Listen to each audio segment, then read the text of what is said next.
দক্ষিণ ভারতীয় সিনেমার সুপারস্টার নাগা চৈতন্য এবং বলিউড অভিনেত্রী শোভিতা ধুলিপালা বুধবার রাতে এক অত্যন্ত রোমাঞ্চকর ও ঐতিহ্যবাহী অনুষ্ঠানের মাধ্যমে বিয়ের বন্ধনে আবদ্ধ হয়েছেন।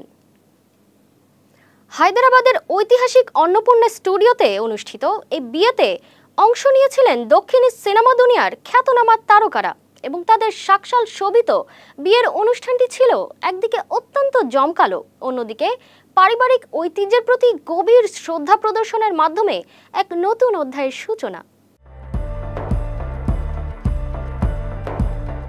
বুধবার রাতে বিয়ের বন্ধনে আবদ্ধ হলেন দক্ষিণ ভারতের সিনেমার জনপ্রিয় নায়ক নাগা চৈতন্য এবং বলিউড অভিনেত্রী শোভিতা ধুলিপালা।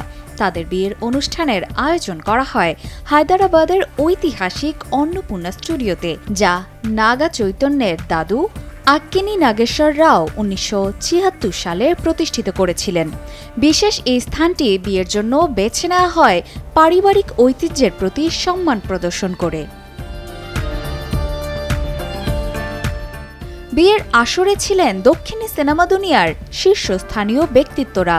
এতে আমন্ত্রিত ছিলেন চিরঞ্জীবী, আল্লু অর্জুন, নয়নতারা, দুর্গাবতী পরিবার, NTR, রামচন্দ্র, উপাসনা কনিডেলা, মহেশ বাবু, নম্রতা শিরোৎকার সহ আরও অনেক তারকা। শোভিতা ধুলিপালা ছিলেন দক্ষিণী কনে হিসেবে সোনালী কাঞ্জিভারম শাড়িতে সজ্জিত। গা ভর্তি সোনার অলংকার এবং মাথায় ফুল দিয়ে তিনি অপরূপা হয়ে উঠেছিলেন। জানা গেছে, মা এবং দাদির পুরনো দক্ষিণী অলংকারগুলো পরিহিত করেছিলেন এই অভিনেত্রী। অন্যদিকে নাগা চৈতন্য পরিধান করেছিলেন সাদা রঙের ঐতিহ্যবাহী পঞ্চা এবং কুর্তা, যার সঙ্গে ছিল লাল পাড়ের ওড়না। বিয়ের পর পারিবারিক রীতিতে 7 পাকে বাঁধা পড়েন এই তারকা জুটি।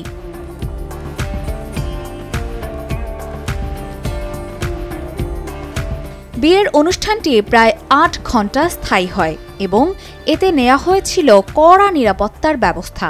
বিয়ের পর তারা তিরুপতি মন্দির অথবা শ্রী শৈলম মন্দিরে আশীর্বাদ নিতে যাবেন বলে জানা গেছে। এটি নাগা চৈতন্যের দ্বিতীয় বিয়ে। এর আগে তিনি দক্ষিণী নায়িকা সামান্থা রুথ প্রভুকে বিয়ে করেছিলেন, কিন্তু মাত্র 4 বছর পর তাদের বিবাহ বিচ্ছেদ ঘটে। 2022 সালে নাগা চৈতন্য ও শোভিতা ধুলিপালা একে অপরের প্রেমে পড়েন এবং দীর্ঘদিন তাদের সম্পর্ক গোপন রাখেন।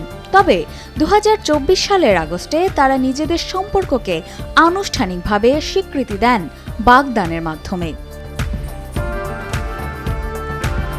নাগা চৈতন্য ও শোভিতা ধুলিপালার এই শুভ মুহূর্তটি অনেকেই স্মরণীয় দিন হিসেবে মনে রাখবে। অপর্ণা বর্ষা, কালের কণ্ঠ।